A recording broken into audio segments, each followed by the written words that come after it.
Alrighty, so we're in the farmlands, and we've got another letter to deliver right over here, actually. So after having spent the last episode sort of cleaning house inventory-wise, should probably be grabbing stuff from these baskets, huh? I'm stealing from your orchard. Take that. I'm a monster. Goodbye. Hellebore. Probably just Hellebore. What names to give these things, huh? Should be able to get something done just down here. It's Fairy Bell. Butterweed. It kind of feels like random name generator plants at some point. It's like food Satan. It's a root. You use it in your spinach soup. I don't know. Hello here. Emlyn. I can't tell if you're looking at me. Hello there, stranger. Welcome to our home. I have this letter addressed to you. Oh, thank you. I've been waiting for my deadbeat daughter to write me. Maybe she'll tell me about her latest failing courting. Anyway, thank you very much. That isn't very nice to your daughter. Something from me? What do you do here? Oh, nothing much. I run this farm with my husband. We make a living growing vegetables, selling them to the folks in the city of Light and Pinnacle. It's a simple life, but I wouldn't trade it for anything in the world. Are you a king or something? Nothing else to do here? Okay. Where's this quest location then, I wonder? Is somebody else here? Don't see anyone else here. The Dragon Hunter Diary by Moros. Entry 1. They all think I'm crazy. They could be right, but don't they ever dream? Don't they have something itching in the back of their minds their entire lives? A winged shadow that haunts their every moment? Don't they ever wonder if there's more to the world than just what's in front of your noses? I know I'm not the only one. My father was a soldier in the Royal Guard for years. He traveled all over Domus. He saw things that few people ever get to see. When he was on leave, he would sit me down on the porch, stare out at the night sky, and tell these grand stories of far-off lands, of things seen and unseen. These stories all sparked my imagination. My favorite, of course, were the stories of dragons. Now, these weren't your typical dragon stories. These dragons were not large, foul, vicious beasts. They were kind, usually peaceful creatures, who were some of the smartest beings in Domus. They kept to themselves mostly, living far to the north of the cold mountains and the lands beyond our borders. Every once in a while, one of them journeys south, and the myths and legends grow as ignorant citizens watch these majestic creatures blot out the night sky. When my father was dying, he told me one last story. He swore on his fading life that it's true. He had actually seen a dragon. When he was still just a foot soldier, he was sent on an expedition to the far north, where the wall of mountains denied passage to the great desert beyond. It was in an inhospitable place, one inhabited only by dwarves living deep underground, far from the surface's harsh conditions. He and another scout were sent to investigate reports of a beast terrorizing small goat farms near the mountains. Something was picking off a few goats at a time. Farmers were insistent that the beast came only at night while everyone slept, and that it was winged and monstrous. Not believing their claims, the local captain sent my father and this other scout named Homage to investigate and report back anything of interest. The first few days in the village were unproductive, except for the wonderful goat stews the locals made. But on the third night, they heard it. The great whooshing noise that started coming in from the north. The wind blew fiercely through the little hamlet. The goats screamed and yelped, running to and fro. A great black mass appeared on the horizon, bearing down relentlessly towards them. The villagers barred their doors, and Hamish urged my father to seek shelter, but father paid Hamish no mind. He knew what it was, and just he wanted to see it for himself. He ran out into the field, just as the shape crashed to the ground, shaking all around him. A burst of fire engulfed the nearest goat, and like a flash, large talons grasped the burned meat, which was still soft from its feet, and rose into the air. My father looked up, and a glint of the moonlight illuminated the beast for a second. My father's suspicions were confirmed. It was a dragon. He ran back to the camp to tell Homage, desperate to know if anyone else had seen the beast like he had. But he had been the only one. When he reported back what he suspected, the captain just laughed at him. There was no such thing as dragons, the captain insisted. He thought it was ridiculous. He sent a small battalion back to the hamlet to fight whatever it was my dad had seen, but the beast never returned. For whatever reason, it vanished, or moved on. My father never spoke publicly of the incident again, knowing those around him thought him unhinged for continuing to believe in dragons. But every few years, he and Homage would return to the village to ask around, to see if anyone had heard or saw anything unusual. Homage had never seen the dragon, but my father, Peter's conviction and belief had been enough to sway him. Homage always calls my dad the most honest soldier in the guard. He hoped one day to see what Peter had seen, and believe the way Peter had believed.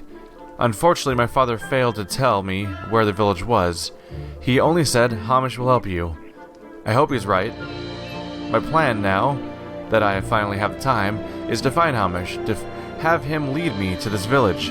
From there, I'll journey into the mountains, searching for any sign of this mystical beast. It was my father's greatest curiosity. It was his passion. I promise, Dad, I will prove you right to the world. That's a neat little story. Oh, that's what the quest is. I was gonna say that this quest suspiciously sounds like steps that would lead you to actually finding something. It's like, oh really? Find a specific NPC and find out about dragons. Like, yeah, it's because it's totally actually set up for a quest. Okay. See, all the more reason to read books along the way, because they could be quests for all you know. Well, actually, it's not very ambiguous, because that was marked as a quest on the map, so I generally know whether or not it's going to be one, but still, it serves a purpose in this game. Look at this guy go. His autopathing's freaking out. You want something from me? Greetings, traveler. Do you know someone named Moros? Whoa, immediate level up for Corin. Moros. The name is familiar. Oh, that's right. He came by a few years back. He says I knew his father. Made some wild claims about impossible creatures. I hadn't heard from him since. Worrisome, isn't it? Maybe you can go look for him. Make sure he's okay? Yeah, no big deal. Just magically track down some person that hasn't been seen for years. That'll be easy. Alright, I'll see what I can do. Oh, good. Here, take the other part of his journal. It might give you some clues as to where he went. Fool kid probably got himself killed. Aw, that's not a very nice thing to say. It's like, oh yeah, his father's the most honest man in the entire guard. Fool kid probably got himself killed. About the son of that upset soldier. That's not very nice at all. Is it probably the bottom of this page? Yep. Entry 2. Finding Homage had been difficult. He had not visited my father and me in many years. Come to find out, he had taken up residence in the Royal Guard retirement home within the city limits. When I went to investigate, I learned that he had decided to leave nearly 3 years beforehand. The home had no records of where he had gone, only that his son, Jed, had come to help him move out. Jed will have to be the next stop. If I remember right, he has a farm just outside the borders of Darkwood. Not a popular place to live, but fertile land. It's unlikely he would have moved from it. It's too valuable. Entry 3. I've taken up a room at the Busty Maid. The ale here is excellent. It's made from the golden wheat which grows nearby. Unfortunately, it appears Jed no longer supplies that wheat himself. I arrived at his farm last night, only to find the windows boarded up and the land abandoned and overgrown with weeds. When I asked around, the neighbors and old friends said it had been 3 years since he lived here. Their last memory of him was a trip to the City of Light to visit his father. The timeline matches up exactly, but what were they up to, and where'd they go? The search for dragons is growing into a bit of a mystery. It looks like I'll have to solve the vanishing of Hamish and Jed Goldwyn before any other progress is made. Tomorrow morning, I'm going to search for a way into Jed's boarded-up home and look for clues. To disappear so suddenly, you'd think that there was some evidence left behind. Entry 3. I thought the last one was entry 3, is it not? Entry 3, entry 3. What? Weird. It's just not accurate. Entry 4, I guess? I managed to sneak into Jed's house, and I have the scars and cuts to prove it. Gods, that place was sealed up tight. And it's an eerie home, still full of stuff. No sign there was any preparation made for leaving. And if Jed was just plucked off the... as if Jed was just plucked off the face of the earth. Unwashed cups and plates in the kitchen, clothes strewn everywhere. It would almost seem like it's still being lived in, if it weren't for the layers of dust on everything. After a few hours, I figured it had all been a waste, but I was wrong. While digging through the old book collection, I found a map. As far as I can tell, it details the location of a small village named Appleton tucked near the northern mountains. It perfectly fits the description of the town my father had visited. Maybe Homage had a map made up in case he died. I don't know if I'll find Homage and Jed there, but I think I'm back on the path of the dragons. The map shows the path from the City of Light to Appleton. I'm not far from the city, so it should be no problem getting my bearings and be on my way.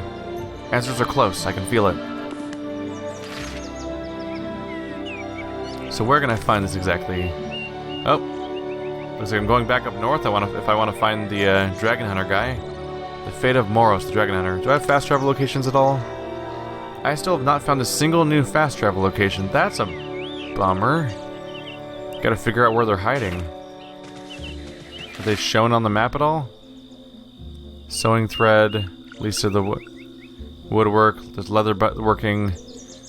There's stuff around here for work, but yeah, how do I get fast travel spots? Because it would be nice to not have to run the long way around. But without knowing where, since I don't have a fast travel spot, I might as well just start hoofing it now. And we'll see when I get there.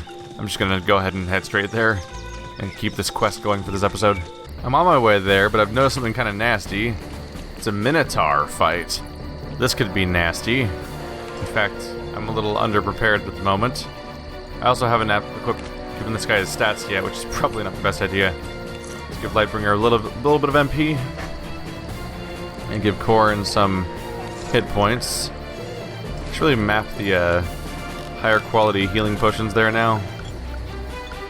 The best I have, right? Is that the only one I have right now? I think so. Okay. Wow, you actually got a decent chunk of health with some of these items. Can I give you some cheese? Oops, I just dropped the cheese. It's not how you use the cheese. Oh, you can't use items in combat. Okay, that makes sense. So potions, food is outside of combat only. First time I've genuinely tried. I'm gonna have Lightbringer back up a little bit. We're all gonna focus on one enemy. Just wanted to back up with some of my characters a bit. If I can get just in there. There we go. So Corrin should self-heal. But Lightbringer and Korra can do AoE attacks. That should be effective. Get a little MP regeneration on Lightbringer because they're going to be running low a little bit.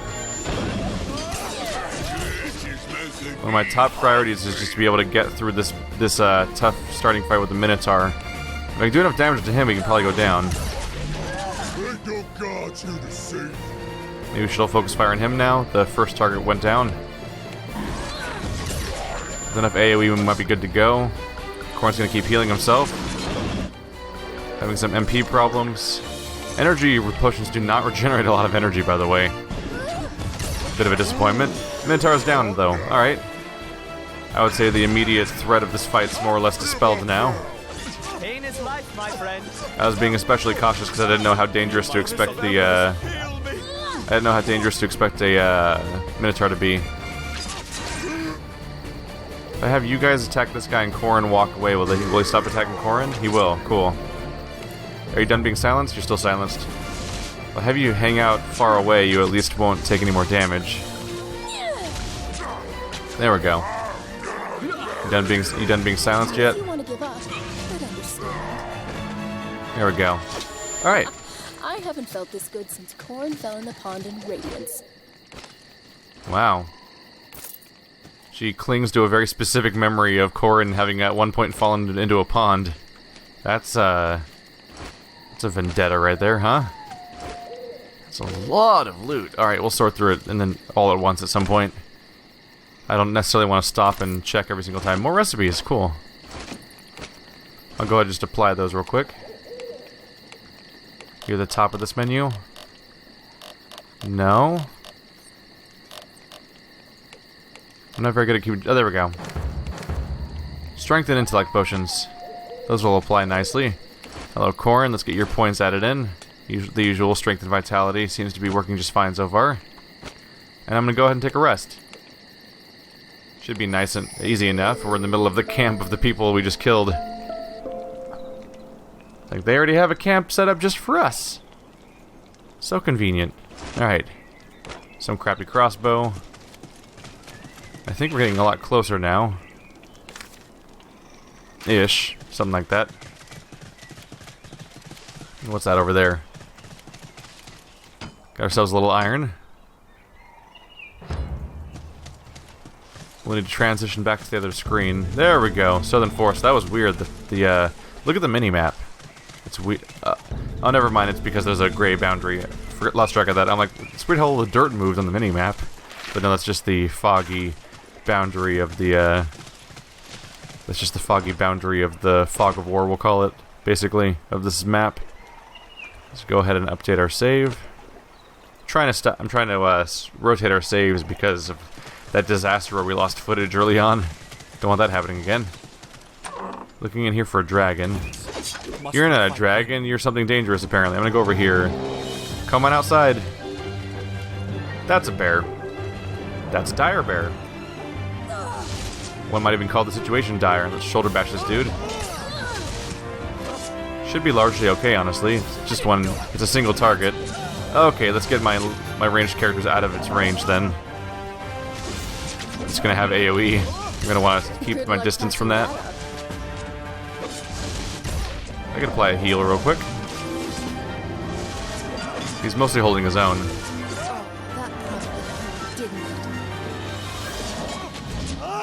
Yep, he's about to go down. That shall leave a mark. Alright, so a dire bear now inhabits the house that they were checking. Not the best sign. The topic of the house being abandoned seems to be pretty relevant right about now, huh? This is not the right house, is it? No, it's not. I'm supposed to go past this house. Well, I'm gonna check. Now that I'm here, I'm gonna check it out. The plate mail of blades requires level 9. Sturdy silver mallet, strength potion. Okay, it's the wrong building, but it's worthwhile. Oh, already know the strength potion. I think I just got that in the previous camp actually. So apparently you can sell recipes. It's weird how if you get a recipe, you can read it, and then the recipe disappears, and then you can't sell it. It's just a piece of paper. Oh wait, never mind. You add them to your journal. They technically show up in your journal, so it actually makes sense that your recipe disappears. I'm just being dumb and stubborn. Yay! Let's go ahead and have you heal yourself, Corin. That's not a very strong heal, I gotta say. Wow, yeah. Leave the healing to the spellcasters, apparently. It's kind of embarrassing. We've got corpses. That's always a good sign, right? So we have reason to think there might be a dragon around here. And all the deer carcasses don't exactly dispel that idea. Oh, that's a human corpse. Is that the person I'm looking for? And that's a huge corpse. Compared to that human, this thing's massive, so it must belong to some kind of big orc type. You're not a dragon. You look like the Minotaur I just fought. Are you a Minotaur? Bovit the Black. Yeah, he's got a cow face. Ah, another dragon hunter comes. What are you doing here? Is that the body of Moros behind you? The fool. How easily humans can be led to believe the most grandiose lies. How did you imitate a dragon attack? Illusions and magic are very powerful indeed, as is the legend of a dragon's treasure. It brought you here, did it not? Now you shall share the fate of all the dragon hunters before you. Why are you doing this? Why are you doing this? What's the point? If you're attacking us on sight, Are you eating us, or are you just killing people for fun? Like, why would you lure people here? You seem to not want people here. Why are you creating a trap? I don't understand this. I don't understand this monster's behavior. Seems like really random chaos nonsense for no reason. Oh well. I stagger a few attacks. Definitely the fireballs. Keep those coming. Oh, the Lightbringer's low on health. That's a bit unexpected. I just don't expect him to be the one that's under direct attack. He's surprisingly focused on him instead of Corrin. Go for our stuns. He's immune to stuns. Which is not great news. Oh, and I forgot to tell my other characters to rejoin the fight. Keep those fireballs coming. Those definitely do damage. Corrin, no! I can try to heal you a little bit. Probably won't be that effective. Nope, not really. Alright, potions it is. Let's get you out of the fire. Fireball. There we go. When you get a chance. Everyone's fine. We survived. Ish. Wow, AoE floor damage is no joke in this game so far. It really takes a chunk out of you guys. Yep, everyone's dead. That's not good. Dragon Hunter Diary 3. Entry number 4, except it's actually 5 because of him counting wrong. Sorry, I'm correcting dead people now, like some kind of monster. I have arrived in Appleton. I almost can't believe it. It's a small, unassuming town, which one might pass through without ever thinking twice. There are maybe 100 people here, going about their business, sleeping under their thatched roofs. When I showed up at the local tavern asking for lodging, they thought me crazy. No one stays in Appleton, they said. Well, I do. And at dinner tonight, I struck up a conversation with a friendly young man named Robert. He bought me a lot of ale. As we got drunker and drunker, his tongue became looser and looser. He's lived here only 10 years. The people were friendly, but guarded. The way they are in a lot of small towns when outsiders move in. He says they spoke in whispers of a great menace who would visit their farms and fields many years ago, stealing their livestock. They believed it a sign of the gods, a sign that Argana was angry with something that they were doing, though they didn't know what. He also had another interesting tidbit. A few years back, an old man and his son came around asking questions about his otherworldly menace. Had it in their heads that they knew of a location nearby where the creature had dwelt. A local herdsman, who would sometimes take his goats up to the high valley between the nearest mountains, showed them around the paths up there. A few days later, these visitors disappeared. That was 3 years ago. I would bet my life that the old man and his son were Hamish and Jed. I guess I am betting my life on it. Except, didn't we meet Hamish at the field and he was fine? Whoops. Tomorrow morning I'm going to talk to the shepherd. Goes by the name of Elias. Getting closer every day. Does it say entry 4 again? Entry 4, entry 4. This guy doesn't know how entry numbers work. Alright, entry 6. Elias the shepherd. What a strange man. When I approached him about the 2 men who had come to see him 3 years prior, he acted like he'd been expecting me. Didn't even question it. Said the old man had a bunch of scrolls with him. He had figured out the origin point of something. Just needed a guide through the mountains into the valley between them. Sort of a treacherous path, if you're not familiar with it. When I asked if he'd take me, he shook his head and said he was too old.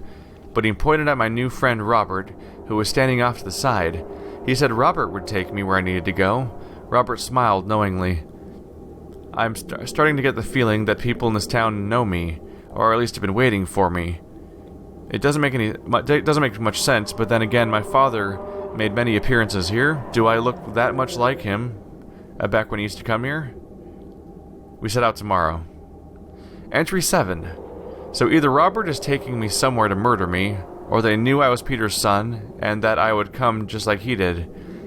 But did my father ever find this place? Seems unlikely. I've asked Robert, but his loose tongue seems to have tightened it quite a bit since sobriety. He says all the answers I'm looking for are near. Yes, he's going to chop me into little bits. I don't know why I've been insistent on this journey. Entry 5, 3rd of Kier. Or no, entry... It says entry 5 again, twice. Why is it... Yeah, they're not very good at this whole thing. He seems to not understand how that works. Entry 8. Okay, I misjudged Robert. We've arrived. Where? I'm not sure exactly. I'm staring into a cave, and coming from it is the most beautiful golden light I've ever seen. Robert says I don't have long, that the golden light will be out by midnight. No one knows where it will show up again, or if it will at all. He says the answers I seek lie in there. Why doesn't he just tell me? Probably because you shouldn't trust him. As I stand here, on the precipice, gazing at that impenetrable light, I have a huge decision to make. Robert gives me no more details. He says only that it is what I have been looking for. Though I did not know it, the choice is mine, he says. Would Father have shown the same reticence I feel? I don't think so. He was always drawn to the unknown. I think he'd want me to take the leap. I must be brave. I came here looking for dragons, and this is my last lead. I shall go in tonight. If I am never heard from again, well, maybe it's because I found the proof I've hungered for. If not, I shall see you soon, Father. That's some dark territory right there. He came all the way here just looking for a dragon that his father thought he saw, and the dragon was a lie, and he died for that lie. So basically, by the final words of a dying man, condemned his own son to death because he didn't know what he was doing or what he was talking about. Basically, level 9 equipment. This must be a high level. Oh, gold ring. It'll sell, I guess. It's apparently not useful otherwise. So we're level 7 across the board, right? Yeah. So I might be doing... So the reason why that encounter seemed a little bit difficult might have been specifically because it's a maybe a high level encounter. Let's take another look at that weapon though. Oh, strength potion. We already learned that. It's this hook thing. Crude silver rod of concussion. Oh, it's a magic weapon. Let's see here. Right, I have to open up my character sheet to compare correctly. Better stats across the board. Average damage increased by 30% from the last weapon. Points into strength and dexterity are a bummer, but her current weapon, it's at the cost of 1 vitality. So yeah, it's just weird choices of stats to show on a magic weapon. Concussive blast. Forcefully blast the target, dealing low damage and stunning them for 4 seconds. Not bad. Although it's at the cost of firebolt, which is kind of a bummer. But the average damage being so much higher could make it worth it on its own. Either way, I'm going to rest in this creepy nightmare cave, because we took a decent chunk of damage, and I'd rather not use consumables for that. Alright, success. I'll go ahead and loot what I can around here, and then I guess we'll just head back out. That story had not a very happy ending, unfortunately. So what we have here... Yeah, I think that's it. Alright. I think I'll just head right on back to town. We'll continue our ongoing route all the way down to the City of Light. Good luck looking for that Moros fellow. I found him, sadly. He's been killed. Oh, that's too bad. I knew his father. He was an honest man. I think he may have lost his way in the end, though. And it looks like his son shared the same fate. Too bad, that.